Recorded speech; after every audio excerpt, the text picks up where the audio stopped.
தங்கம் விலை நேற்று மாலை 2500 ரூபாய் குறைந்த நிலையில் இன்று சவரனுக்கு 640 ரூபாய் உயர்வு.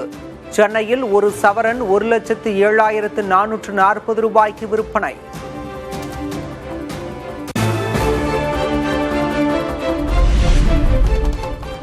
வெள்ளி விலை கிலோவுக்கு 15,000 ரூபாய் சரிவு. சென்னையில் 1 கிராம் வெள்ளி 245 ரூபாய்க்கு விற்பனை.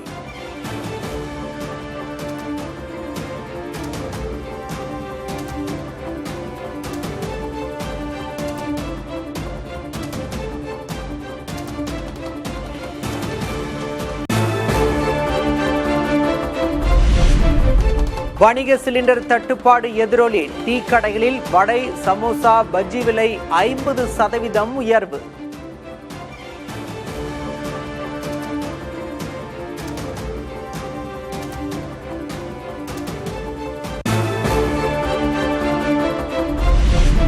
மேற்காசிய போரின் தாக்கத்தால் தொடர்ந்து சரியும் முட்டை கொள்முதல் விலை. 5 நாட்களில் 60 காசுகள் குறைந்து ₹3.85 நிர்ணயம்.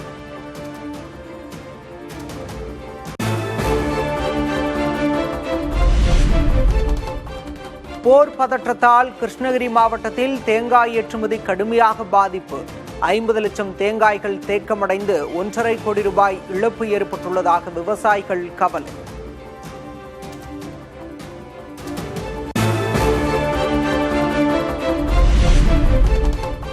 எரிவாயு சிலிண்டர் தட்டுப்பாட்டால் கும்பகோணம் அரசு மருத்துவமனையில் இயங்கி வந்த உணவகம் மூடல். உணவு வாங்குவதற்காக நீண்ட தூரம் செல்லும் அவலம்.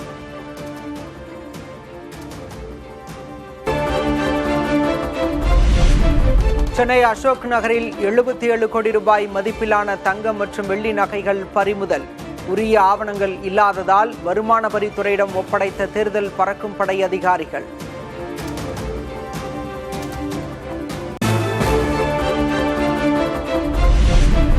திமுக கூட்டணி கட்சிகளுக்கான தொகுதிகள் இன்று ஒதுக்கீடு செய்யப்படும் என எதிர்பார்ப்பு.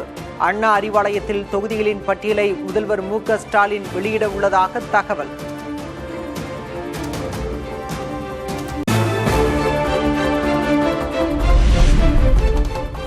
திமுக கூட்டணியில் மனிதநேய ஜனநாயக கட்சிக்கு ஒரு தொகுதி ஒதுக்கீடு. முதல்வர் அறிவிக்கும் தொகுதியில் போட்டியிடுவோம் என தமிமுன் அன்சாரி பேட்டி. எந்த தொகுதி என்பதை மாண்புமிகு முதல்வர் அவர்கள் நாளைய தினம் அறிவிப்பார்கள். முதல்வர் அறிவிக்கக்கூடிய எந்த தொகுதியாக இருந்தாலும் நாங்கள் ஏற்றுக்கொண்டு அதிலே நாங்கள் களமாடுவோம்.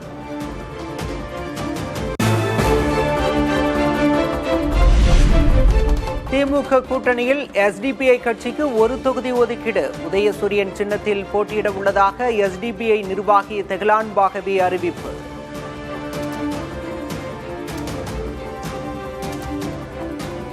ஒரு தொகுதி எங்களுக்கு ஒதுக்கப்பட்டிருக்கிறது.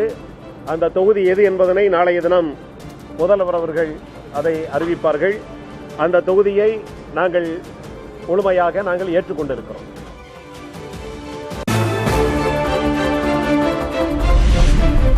திமுக கூட்டணியில் முக்குளத்தூர் புலிப்படைக்கு ஒரு தொகுதி ஒதுக்கீடு. உதயசூரியன் சின்னத்தில் போட்டியிட உள்ளதாக கருணாஸ் பேட்டி.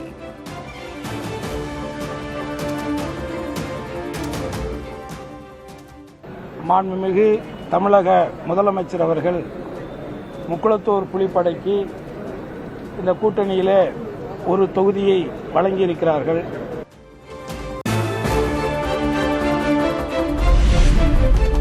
திமுக கூட்டணியில் தமிழர் தேசம் கட்சிக்கு ஒரு தொகுதி ஒதுக்கீடு. உதயசூரியன் சின்னத்தில் போட்டியிடுவதாக அக்கட்சியின் தலைவர் செல்வகுமார் பேட்டி.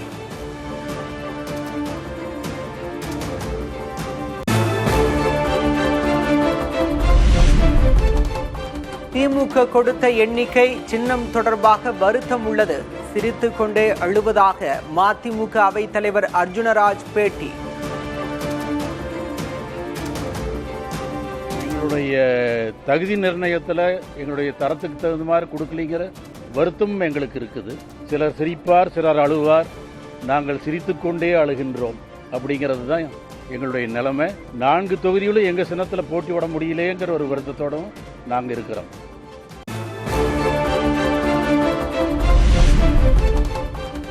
திமுக கூட்டணியில் அடுத்தடுத்து குழப்பம். தொகுதி ஒதுக்கீட்டில் மதிமுகவை தொடர்ந்து காங்கிரசும் அதிருப்தி என தகவல்.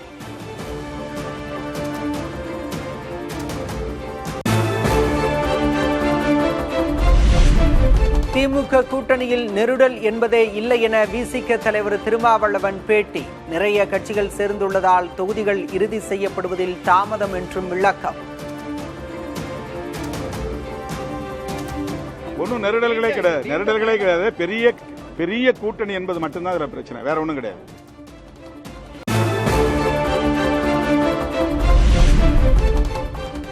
அதிமுக கூட்டணியில் சிங்கத்தமிழர் முன்னேற்ற கழகத்திற்கு ஒரு தொகுதி, மண்ணச்சநல்லூர் அல்லது ஸ்ரீரங்கம் தொகுதியை கேட்டுள்ளதாக பரதன் பேட்டி.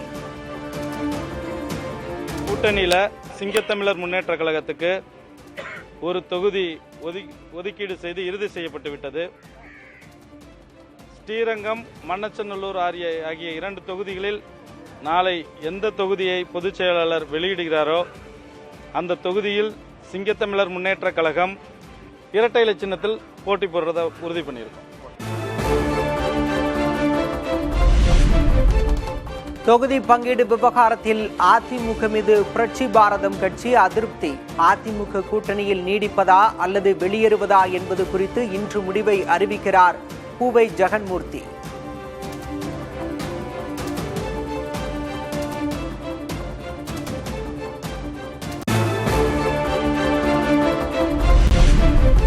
சட்டமன்ற தேர்தலில் தனித்து போட்டியிட புதிய தமிழகம் கட்சி ஆயத்தமாகி வருகிறது. கேட்கும் தொகுதிகளை தர அதிமுக முன்வந்தால் கூட்டணியில் இணைவது குறித்து பரிசீலிப்போம் என கிருஷ்ணசாமி தகவல்.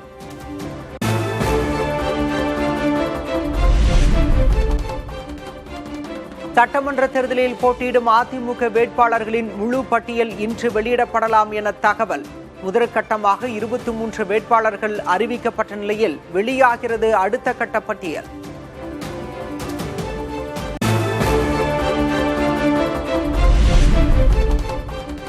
சட்டமன்ற தேர்தலில் திமுக அதிமுக இடையே புரிந்துணர்வு ஒப்பந்தம் உள்ளதாக சீமான் குற்றச்சாட்டு.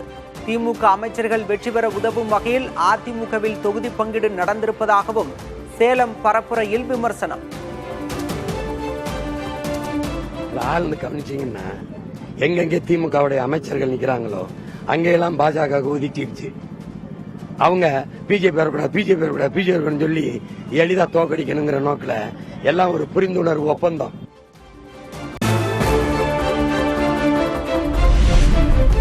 மாம்பழம் சின்னத்தை முடக்கி வைக்க கோரிய பாமக நிறுவனர் ராமதாஸ் தரப்பின் மனு தள்ளுபடி. தன்னை பாமக தலைவராக அங்கீகரிக்க வேண்டும் என்ற ராமதாஸின் கோரிக்கையையும் நிராகரித்தது சென்னை உரிமையியல் நீதிமன்றம்.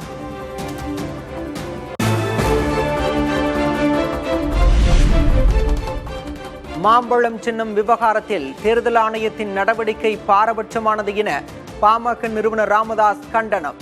ஜனநாயகத்திற்கும் நீதிக்கும் எதிரான செயலை தேர்தல் ஆணையம் செய்துள்ளதாக அறிக்கை.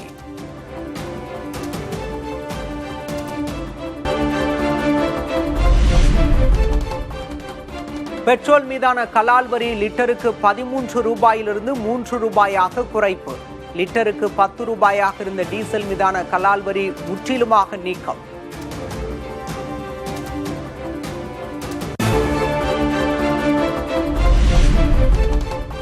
பெண்களை தரம் தாழ்ந்து பேசியதாக திமுக ஆதரவாளர் பொன்ராஜ் மீது டிஜிபி அலுவலகத்தில் விஜய் புகார். கடும் நடவடிக்கை எடுக்க வலியுறுத்தல்.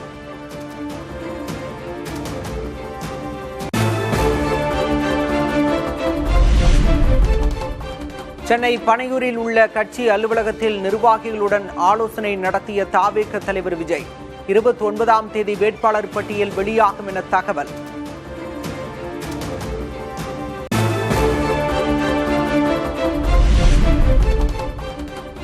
தமிழ்நாடு காங்கிரஸ் கமிட்டியின் பொதுச் செயலாளராக இருந்த டி செல்வம் தவேகவில் இணைந்தார். சென்னை பனையூரில் தவேக தலைவர் விஜய் முன்னிலையில் கட்சியில் ஐக்கியம்.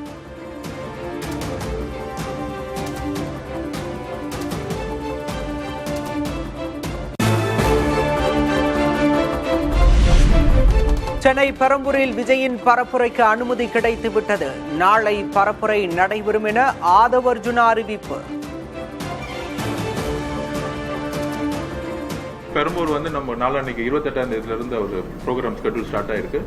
அதுக்கு பர்மிஷன் வாங்கியாச்சு.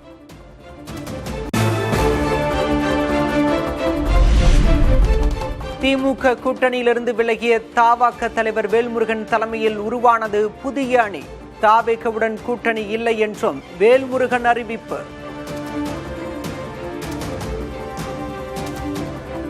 வேல்முருகனாகிய நான் தவாகவோடு தனிப்பட்ட தமிழக வாழ்வுரிமை கட்சி கூட்டணி வைப்பதற்கு வாய்ப்புகள் இல்லை.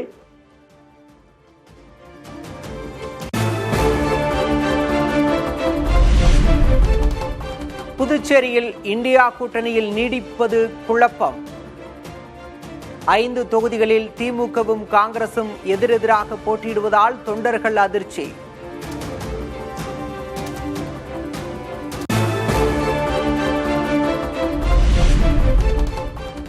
புதுச்சேரியில் காங்கிரசின் அணுகுமுறை கூட்டணி வெற்றியையே கேள்விக்குறியாக்குவதாக திருமாவளவன் ஆதங்கம்.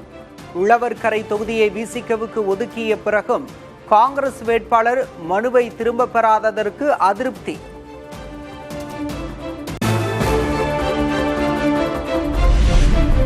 புதுச்சேரியில் தனித்து போட்டியிடும் விசிகவுக்கு பானை சின்னம் இல்லை.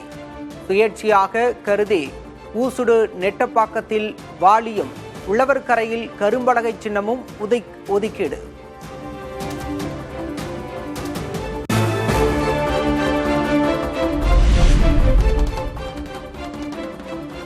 மு.க. ஸ்டாலின் வலியுறுத்தியும் புதுச்சேரியில் சீட் தர காங்கிரஸ் மறுத்துவிட்டதாக மார்க்சிஸ்ட் கம்யூனிஸ்ட் குற்றச்சாட்டு.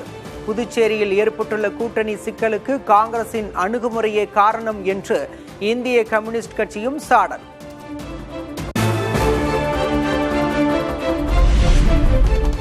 பாண்டியாறு மோயாறு இணைப்பு திட்டம் வேண்டும் என ஈரோடு மக்கள் கோரிக்கை. விசைத்தறிக்கு 2000 யூனிட் விலையில்லா மின்சாரம் வேண்டும் எனவும் மக்களுடன் புதிய தலைமுறையில் வலியுறுத்தல்.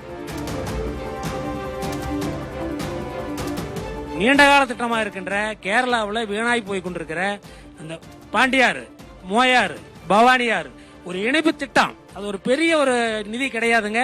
மத்திய அரசு மாநில அரசு நடுவே சேர்ந்தா அது 1 மணி நேரத்தில் அதை செய்யலாம். செய்யக்கூடிய வாய்ப்பை வந்து நீங்க ஏற்படுத்தி கொடுங்க. அரசு மானிய மின்சாரத்துல தான் இப்ப விசைத்தறி இயக்கக்கூடிய சூழ்நிலைக்கு தள்ளப்பட்டிருக்கிறோம். இந்த தேர்தலில் வந்து நாங்க வந்து வாக்குறுதியா கேட்கறது 1000 யூனிட்டை வந்து 2000 யூனிட்டா உயர்த்தி வழங்கணும்னு கேட்கிறோம்.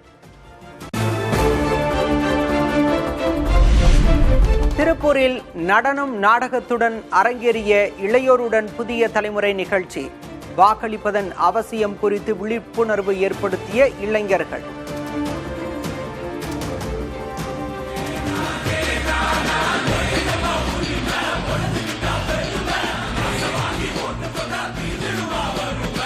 நாம் ஓட்டு போடும் நாள், நம் வாழ்க்கையை தீர்மானிக்கும் நாள். ஓட்டு போடுறது நம்ம கடமை. ஒரு ஓட்டுல என்ன ஆயிர போகுது? நீங்க தவிர்க்கிற இந்த கடமை உங்களோட அடுத்த நாள் வாழ்க்கையவே மாத்தக்கூடிய ஒண்ணா மாறலாம். ஓட்டு போடுறதுனால என் வாழ்க்கை இப்படி மாறும் நான் நினைச்சு கூட பார்க்க. ஒரு நாள் சோம்பேறித்தனம் ஒரு வாழ்நாள் பிரச்சனையா மாறிடுச்சு. ஒரு ஓட்டு ஒரு நாட்டையே மாத்தும். நல்ல நாளைக்காக இன்றே ஓட்டு போடுங்கள்.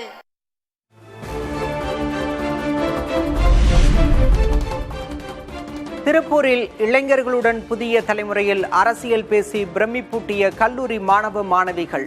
விலைவாசி உயர்வு, கட்சிகளின் கொள்கைகள் குறித்து உரையாடல்.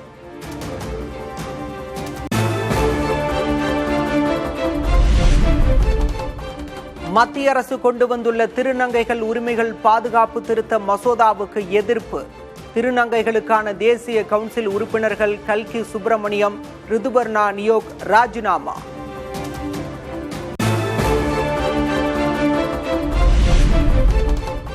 இரண்டாயிரத்து 24-25 நிதியாண்டில் தேர்தல் நன்கொடையாக 6074 கோடி ரூபாய் பெற்றது பாஜக. இதர கட்சிகளின் மொத்த தொகையை விட 10 மடங்கு அதிக நன்கொடை பெற்று முதலிடம்.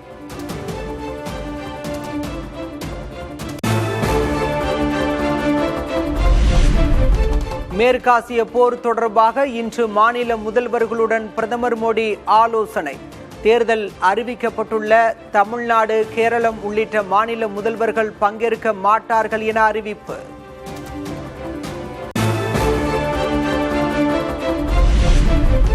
ஹோர்முஸ் நீரிணையில் உள்ள எரிசக்தி வழித்தடத்தை பாதுகாக்க ஊர்ஜா சுரக்ஷா நடவடிக்கை.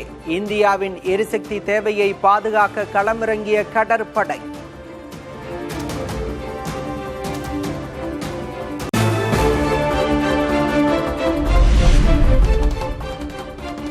ஐக்கிய அரபு அமீரகத்தின் அபுதாபி நகரத்தின் மீது ஈரான் வான்வழி தாக்குதல்.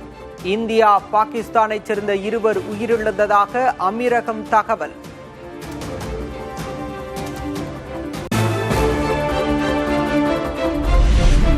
ஹோர்முஸ் நீரிணையை முழுவதும் திறப்பதற்கான காலக்கெடுவை ஏப்ரல் 6ஆம் தேதி வரை நீட்டித்தது அமெரிக்கா.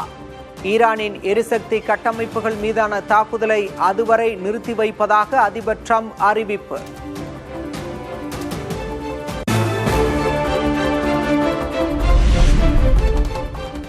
ஈரானின் உயர் தலைவராக தான் இருக்க வேண்டும் என்று அந்நாட்டு மக்கள் விரும்புவதாக ட்ரம்ப் பேச்சு. ஈரானின் உயர் தலைவர் பதவி தன்னை தேடி வந்தால் வேண்டாம், சாரி என்று சொல்லிவிடுவேன் எனவும் ட்ரம்ப் கிண்டல்.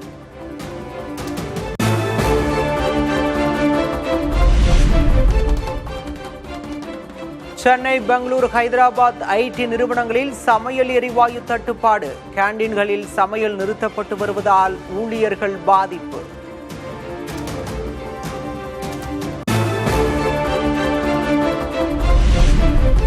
இந்தியாவுக்கான S-400 வான் பாதுகாப்பு அமைப்புகளின் விநியோகத்தை வேகப்படுத்தியது ரஷ்யா.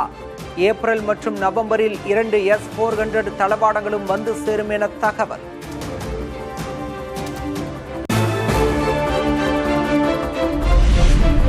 காஞ்சிபுரம் ஏகாம்பரநாதர் கோயிலில் பங்குனி உத்திர பிரம்மோற்சவம் கோலாகலம். வீதி உலாவில் ஆயிரக்கணக்கான பக்தர்கள் திரண்டு தரிசனம்.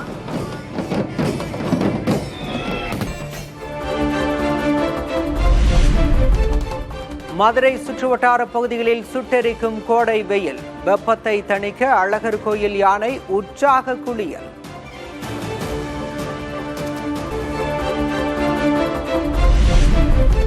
தமிழ்நாட்டில் இன்று முதல் அதிகபட்ச வெப்பநிலை 2 முதல் 3 டிகிரி செல்சியஸ் வரை உயரக்கூடும். வானிலை ஆய்வு மையம் அறிவிப்பு.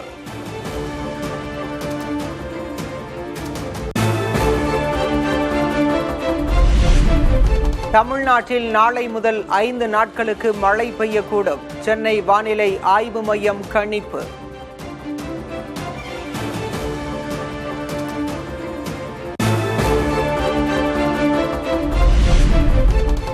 கனமழை காரணமாக ஓமன், சிரியா ஆகிய நாடுகளில் பெரும் பாதிப்பு. வீடுகள், வாகனங்களை இழந்து மக்கள் தவிப்பு.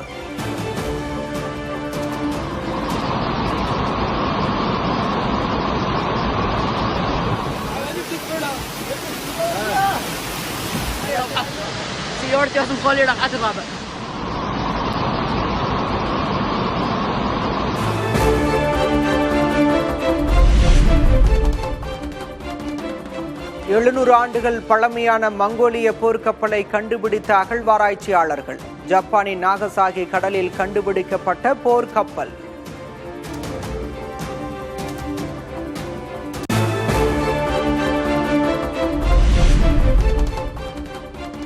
IPL T20 தொடருக்கான 2ஆம் கட்ட அட்டவணையை வெளியிட்டது BCCI. நாளை தொடங்கி மே 24ஆம் தேதி வரை லீக் போட்டிகள் நடைபெறும் என அறிவிப்பு.